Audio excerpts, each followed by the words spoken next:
यहाँ पर भारी संख्या में उपस्थित पूज्य बापू जी के सभी अनुयायीगण और उपस्थित भाइयों बहनों, मैं सभी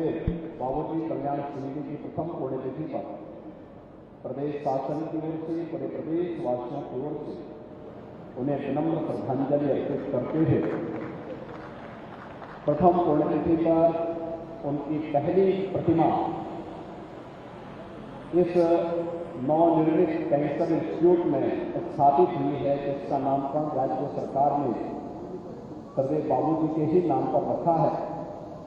मैं इस अवसर पर उनका स्मरण करते हुए, उन्हें नमन करते हुए प्रदेश शासन की ओर से और प्रदेश वासियों की ओर से उन्हें विनम्र श्रद्धांजलि अर्पित करता हूं। भाइयों बहनों, जब सुशासन की बात आती है तो आजादी के बाद पहली ऐसी सरकार जो हम सब की स्मृतियों में है और जिस सरकार ने जो कहा सो करके दिखाया,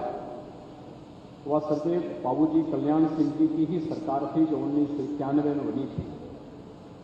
जिस सरकार ने प्रदेश में सुशासन के कुछ मानक तय किए थे, उस मानक के अनुरूप अपनी कार्य पद्धतियों के माध्यम से पहली बार गांव, गरीब, किसान, नौजवान, महिलाएं, समाज के प्रत्येक तबके के हितों के साथ ही अपनी सांस्कृतिक और आध्यात्मिक धरोहर को अक्षुण्ण बनाए रखने के लिए भी कार्य की शुरुआत की थी। ये वह कालखंड था जब उत्तर प्रदेश एक संक्रमण के दौर से गुजर रहा था। पूर्ववर्ती सरकार की नीतियों के कारण प्रदेश में जगह जगह दंगे हो रहे थे, प्रदेश में आतंकवाद की सुगबगाहट हो रही थी। उन स्थितियों में स्वर्गीय कल्याण सिंह जी ने उस कालखंड में प्रदेश की बागडोर संभाली थी। कार्यकाल एक बहुत सीमित समय का था, लेकिन उस सीमित समय के कार्यकाल के दौरान ही सरकार की धमक क्या होनी चाहिए, यह उन्होंने उस समय साबित करके सुशासन के पुख्ता नींव जो डाली थी, वही पुख्ता नींव आज प्रदेश के समग्र विकास का आधार बन रही है।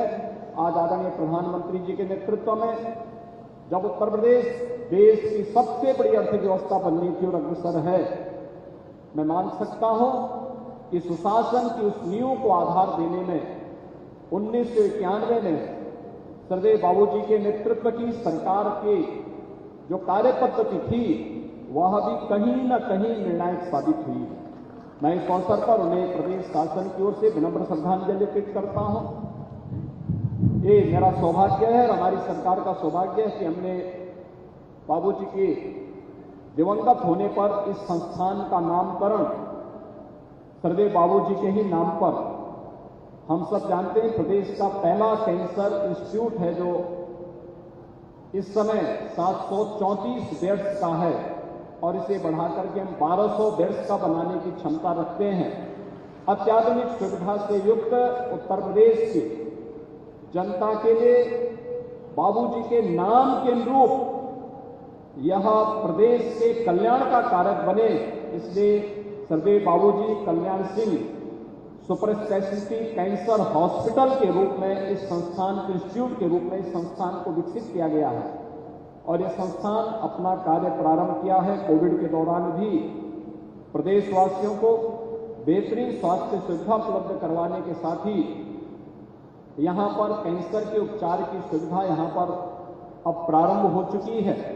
और इसके लिए हम लोगों ने टाटा कैंसर इंस्टीट्यूट के साथ अपनी बातचीत को आगे बढ़ाया है,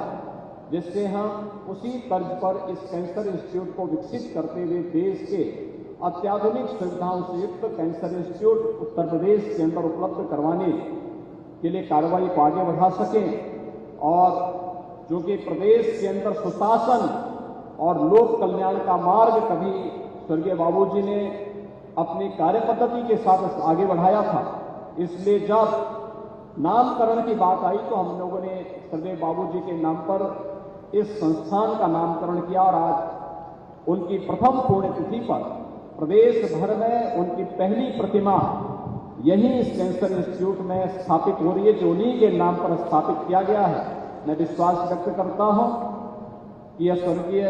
कल्याण सिंह जी के नाम के अनुरूप उत्तर प्रदेश और उत्तर भारत के नागरिकों को कैंसर से मुक्ति देकर के उनके जीवन को कल्याण के पथ पर अग्रसर करने में यह संस्थान अग्रसर होगा। इस विश्वास के साथ आज उत्तर प्रदेश ने स्वास्थ्य क्षेत्र में जो कार्य किया है, भाइयों बहनों, प्रत्यक्षम किम प्रमाणम, किसी व्यक्ति की योग्यता की कसौटी का मानक उसका भाषण या उसके द्वारा प्रचार प्रसार नहीं हो सकता। संकट के समय जब मानवता संकट के दौर से गुजर रही हो या किसी विपत्ति के समय ही किसी की योग्यता और उसकी क्षमता का आंकलन और उसकी योग्यता की कसौटी का आंकलन किया जा सकता है। इस सदी की सबसे बड़ी महामारी के दौरान उत्तर प्रदेश ने साबित किया है कि इसके अंदर क्षमता है, वह बड़ी से बड़ी चुनौती का सामना कर सकता है। और कोरोना जैसी महामारी को नियंत्रण करने का कार्य रहा हो या बेहतरीन कोविड प्रबंधन का कार्य, आज उत्तर प्रदेश एक जनपद, एक मेडिकल कॉलेज की बनाने की ओर अग्रसर हो चुका है। हम लोगों ने बुलंदशहर मेडिकल कॉलेज का नामकरण भी सदैव बाबूजी के ही नाम पर रखने की कार्रवाई प्रारंभ की है। वहां पर भी एक प्रतिमा बाबूजी की लगने वाली है। वहां मेडिकल कॉलेज का निर्माण युद्ध स्तर पर चल रहा है। 2023 से हम उसमें भी सत्र प्रारंभ करने जा रहे हैं और उस समय भी वहां पर एक भव्य प्रतिमा का निर्माण का कार्यक्रम वहां पर भी होगा। हमें अपने महापुरुषों को उनके व्यक्तित्व के अनुरूप सम्मान देने और अपनी धरोहर को क्षुण्ण बनाए रखने के कार्य को आगे बढ़ाने की आवश्यकता है। तभी वर्तमान पीढ़ी उनके यशस्वी व्यक्तित्व और कृतित्व से प्रेरणा ग्रहण करके अपने उज्ज्वल नए भविष्य की तस्वीर को आगे बढ़ा सकती है। और यह कार्य उत्तर प्रदेश सरकार आज वर्तमान में कर रही है। कोविड प्रबंधन का कार्य हो या उत्तर प्रदेश जैसे राज्य में जहां पर 70 वर्षों में केवल 12 मेडिकल कॉलेज गवर्नमेंट के स्तर पर बन पाए थे, सरकारी स्तर पर 12 मेडिकल कॉलेज, आज उसी प्रदेश में विगत 5 वर्ष के अंदर हम लोगों ने 35 नए मेडिकल कॉलेज राज्य शासन के और केंद्र सरकार के संयुक्त प्रयास से आगे बढ़ाए हैं। एम्स गोरखपुर भी प्रारंभ हो चुका है। वाराणसी में कैंसर इंस्टीट्यूट प्रारंभ हो चुका है और अब प्रदेश इस दिशा में कि हम एक जनपद, एक मेडिकल कॉलेज बनाने की ओर अग्रसर हैं, इस दिशा में भी हम लोगों ने अपने प्रयास को तेजी के साथ आगे बढ़ाना प्रारंभ कर दिया है। बहुत शीघ्र उत्तर प्रदेश सरकार इस लक्ष्य को भी प्राप्त करेगी और मेडिकल कॉलेजेस के नाम भी हम लोगों ने अपने पौराणिक और ऐतिहासिक घटनाक्रम से जुड़े हुए महापुरुषों के नाम पर किया है, जिन्होंने इतिहास को परिवर्तित करने का कार्य किया हो।